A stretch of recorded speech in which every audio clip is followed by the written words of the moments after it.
Good morning everyone, welcome to my channel. Friends, आज हम syntax के रूल नंबर 4 और रूल नंबर 5 के बारे में पढ़ेंगे। हम रूल नंबर 3 तक लुशियन की बुक के रूल नंबर 3 तक हम लास्ट वीडियो में कर चुके हैं। अब हम आ रहा है रूल नंबर 4।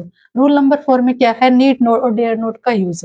नीड नोट और डेयर नोट एक मार्जिनल ऑक्सिलरी वर्ब है जिनका जो दो तरह से यूज होती है, एक हेल्पिंग वर्ब या मोडाल्स के रूप में और या एक दूसरा मेन वर्ब के रूप में। जब ये हेल्पिंग वर्ब या मोडाल्स के रूप में यूज होंगी तो ये प्लूरल रूप में यूज होंगी। जैसे कि for example, he need not go there. अब ये क्या है? नीड नॉट है। नीड नॉट मतलब यहाँ पे हेल्पिंग वर्ब के रूप में ये यूज हो रही है।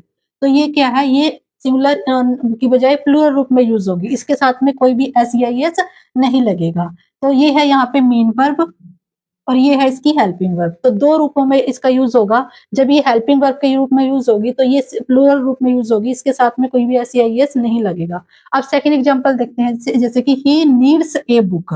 अब यहाँ पे है ही नीड्स ए बुक, ये मतलब कि ये क्या है? मेन वर्ब के रूप में ये यूज हुई है। तो यहाँ पे एस लगा हुआ है। क्यों? क्योंकि यहाँ पे सिंगुलर है। यदि हमारा सब्जेक्ट सिंगुलर होगा तो उसके साथ में वर्ब भी सिंगुलर आएगी। तो यहाँ पे ये मेन वर्ब के रूप में यूज हो रही है, तो यहाँ मेन वर्ब में ये एस लगेगा। इट मीन्स ये सिंगुलर रूप में यूज होंगी। अब नेक्स्ट एग्जांपल देखते हैं, जैसे कि he dare not oppose his father. ऐसे ही जैसे नीड नॉट का यूज हुआ, ऐसे ही डेयर नॉट का। डेयर नॉट भी जब हेल्पिंग वर्ब या मोडाल्स के रूप में यूज होगी तो ये प्लूरल रूप में यूज होगी। इसके साथ में एस नहीं लगेगा। He dare not oppose his father. अब ये सेकंड फोर्थ एग्जांपल है, ही डेयर्स नॉट। ये डेयर्स यहाँ पे है डेयर्स। डेयर्स ये मेन वर्ब है। ये क्या है? Main verb. मेन वर्ब में के रूप में जब भी ये आएगी तो ये अपने साथ टू भी लेगी। क्या लेगी? टू। तो ये टू मतलब जब भी दो वर्ब का एक साथ यूज करते हैं तो उसके बीच में टू लगाते हैं। तो ये भी क्या करेगी? टू लगाएगी। He dares to face difficulties. He dares to face difficulties, क्योंकि ये मेन वर्ब के रूप में यहाँ पे यूज हो रही है और ये सिमिलर होने के साथ में के लिए अपने साथ एस भी लगा रही है। अब है रूल नंबर 5। रूल नंबर 5 हमारा है कि जब भी टू सिंगुलर सब्जेक्ट एंड से जुड़े हों, किससे जुड़े हों? एंड से। जब भी हमारे टू सिंगुलर सब्जेक्ट एंड से जुड़ेंगे तो वो एक अपने साथ में प्लूरल वर्ब का यूज करेंगे। क्यों? क्योंकि जैसे कि ए बॉय ए गर्ल, ये दोनों के दोनों है तो सिंगुलर, लेकिन एंड से जुड़कर क्या हो गए? ये प्लूरल हो गए।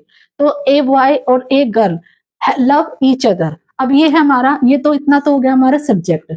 अब ये होगी वर्ब। अब ये क्या है? प्लूरल वर्ब होगी, क्योंकि ये भी हमारे दोनों के दोनों प्लूरल वर्ब ही हो, प्लूरल सब्जेक्ट हो गए। तो अब इनके साथ में वर्ब भी क्या लगेगी? प्लूरल लगेगी। तो इट मीन्स जब भी हम दो सिमिलर सब्जेक्ट को एंड से जोड़ेंगे तो वो अपने साथ प्लूरल वर्ब लेगी। अब सेकंड एग्जांपल देखते हैं, रवि एंड कवि।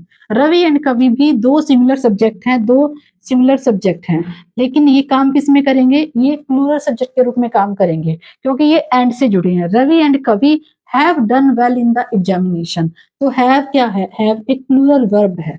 तो यहाँ पे क्या लगेगी? प्लूरल वर्ब लगेगी, क्योंकि ये दोनों के दोनों एंड से जुड़े हैं।